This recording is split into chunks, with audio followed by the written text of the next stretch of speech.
সম্প্রতি সোশ্যাল মিডিয়ায় ভাইরাল হয় জোম্যাটোর এক ডেলিভারি এজেন্টের ছবি। জানা যায়, তিনি আদতে স্কুলের শিক্ষক। তবে পেটের টানে স্কুল শেষ করেই খাবার ডেলিভারির কাজে বেরিয়ে পড়েন তিনি। ঘটনাটি বিহারের ভাগলপুরের একটি বেসরকারি স্কুলে পড়াতেন অমিত কুমার। কিন্তু করোনাকালে তার চাকরি চলে যায়। দীর্ঘ 2.5 বছর বেকার থাকার পর সরকারি শিক্ষক নিয়োগ পরীক্ষায় পাশ করেন 2022 সালে। শারীরশিক্ষা বা ফিজিক্যাল এডুকেশন শিক্ষক হিসাবে চাকরি পান। কিন্তু চাকরিতে যোগ দিতে গিয়ে জানতে পারেন, স্থায়ী শিক্ষক হিসাবে তাকে নেওয়া সম্ভব নয়। চাইলে পার্শ্ব শিক্ষক কাজে যোগ দিতে পারেন। পেটের দায়ে সেই অফারই গ্রহণ করেন অমিত।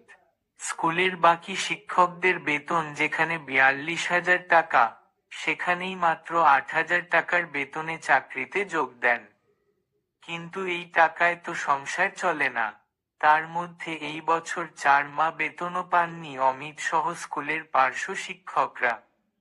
এদিকে, মাথায় ঋণের বোঝা বেড়েই চলেছে। একদিন অমিতের স্ত্রী পরামর্শ দেন ফুড ডেলিভারির। অমিত খোঁজ খবর নিয়ে জানতে পারেন যে ডেলিভারির কাজে নির্দিষ্ট সময়ের বাধ্যবাধকতা নেই। সঙ্গে সঙ্গেই তিনি জোম্যাটোয় রেজিস্টার করেন। বর্তমানে অমিত স্কুলে পড়ানো শেষ করে বিকেল 5টা থেকে রাত 1টা পর্যন্ত খাবার ডেলিভারি করেন।